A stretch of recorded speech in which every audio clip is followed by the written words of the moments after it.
Sin duda, hermanos, esta información que vamos a considerar, como ya citó el hermano, debe de afectarnos en todo nuestro ser, porque la mayoría de nosotros somos siervos de Jehová, publicadores que llevamos buenas nuevas.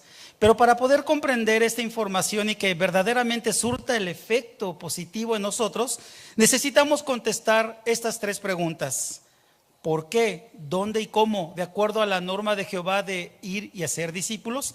Contestemos la primera pregunta analizando el pasaje bíblico de Mateo capítulo 28 en su versículo número 18. Tengan la bondad, hermanos, de seguirme en la lectura, por favor. Evangelio de Mateo capítulo 28, versículo 18. Dice así: y Jesús se acercó y les habló diciendo: toda autoridad me ha sido dada en el cielo y sobre la tierra. Imagínese usted, hermanos, la trascendencia que tienen estas palabras. Las profecías bíblicas indican que desde 1914 Cristo Jesús está gobernando en los cielos. Tiene toda la autoridad otorgada por su Padre Jehová. También a él lo conocemos como el arcángel. Significa que él es el jefe de los ángeles y comanda una gran legión de millones de ángeles. ¿Se imagina usted el rango que posee Jesucristo para ello? Otro aspecto sobresaliente es que aquí en la tierra, por muchos gobiernos que haya y muy poderosos que sean, a Jesucristo se le ha dado toda autoridad para que esos gobiernos también se sujeten a él. Así que no nos extraña entonces que Jesucristo tenga mucho poder de parte de nuestro Padre Jehová. Incluso, imagínese usted, su potestad trasciende más allá la vida viviente. ¿Por qué? Porque la palabra de Dios también garantiza que Jesucristo es juez de vivos y por supuesto también de muertos y tiene toda la autoridad de resucitar a personas. Por eso, hermanos, la autoridad de Jesús es muy abarcadora y este encargo proveniente de Jesucristo sin duda nos debe de motivar a reconocer que es la máxima autoridad al respecto, por supuesto por debajo de nuestro Padre Jehová. ¿A qué nos motiva esto, hermanos? Es muy sencillo. Nosotros, seres humanos débiles, imperfectos, independientemente de nuestra condición social, de nuestra condición económica, tenemos el gran honor y el privilegio de ser colaboradores de Cristo Jesús a este respecto. ¿Cómo deberíamos de ver entonces el encargo de hacer discípulos? Con la mayor prioridad necesaria, puesto que entonces nos lo otorga alguien que tiene mucha autoridad.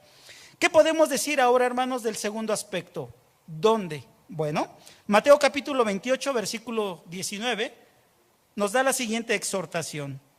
Nuevamente tome la copia de sus escrituras y leamos Evangelio de Mateo capítulo 28 en su versículo número 19. Y dice así: vayan, por lo tanto, y hagan discípulos de gente de todas las naciones, bautizándolos en el nombre del Padre y del Hijo y del Espíritu Santo. Este mandato, hermanos, indica que tendríamos que predicar y enseñar prácticamente en todo el mundo. Pero necesitamos comprender dos aspectos de este versículo bíblico. El primero es: hagan discípulos. De acuerdo a nuestras notas de estudio, el verbo griego implica, presumiblemente, enseñar para ser discípulos. Es decir, hermanos, no solamente vamos a hablar por hablar, sino que vamos con un objetivo, vamos con un propósito de establecer esa comunicación con las personas, para que ellas más adelante, sin duda, como lo vamos a ver, también sean siervos de Jehová dedicados y bautizados. Los verbos bautizar y enseñar indican lo que implica cumplir con el mandato de hacer discípulos, es decir, una transformación, no solamente una conversación, sino una plática, una conversación que después lleve a ciertos hechos para que la persona obviamente actúe en consecuencia de lo que nosotros mencionamos. ¿Qué significa la otra parte del versículo bíblico, hermanos? Gente de todas las naciones. Una traducción literal indicaría que se hablaba de ir a todas las naciones, pero el contexto, hermanos, no alude a eso.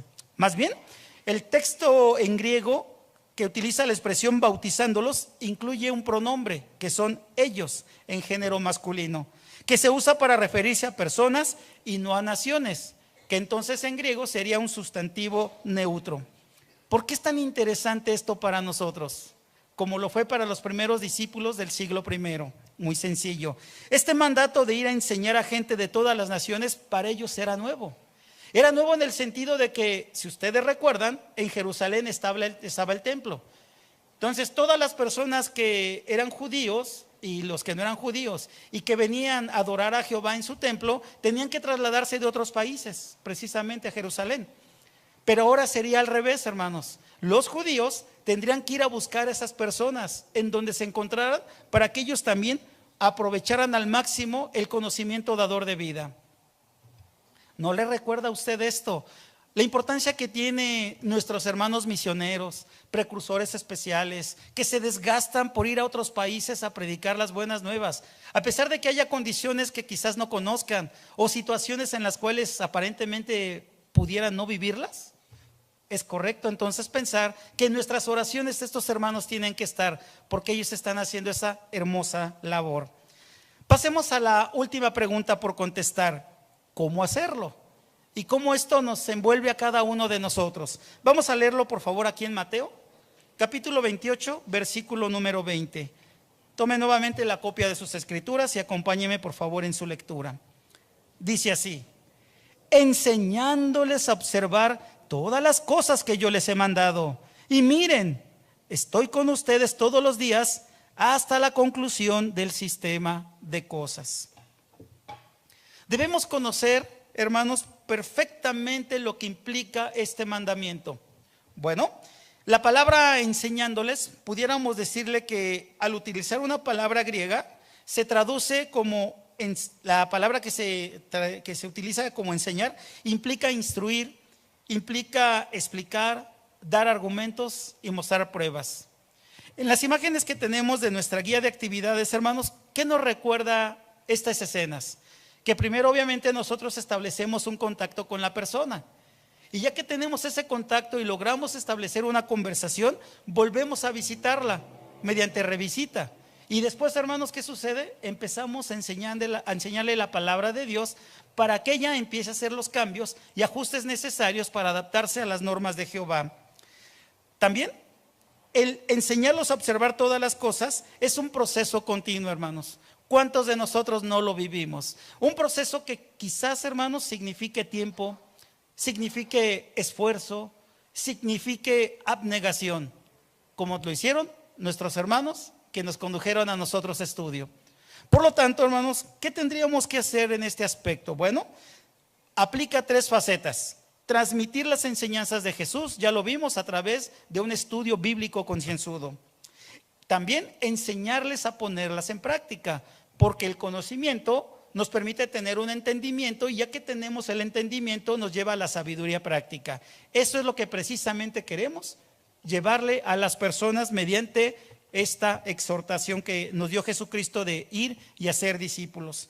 También, y por último, hermanos, es enseñarles a seguir su ejemplo de Jesucristo, como también lo vemos en nuestra guía de actividades. Cuando las personas verdaderamente quieren hacerse discípulos de Jesús, adquieren conocimiento, adquieren un amor profundo hacia nuestro Padre Jehová y hacia Jesucristo, y empiezan a hacer los cambios necesarios para que después sean testigos dedicados y bautizados como la mayoría de nosotros.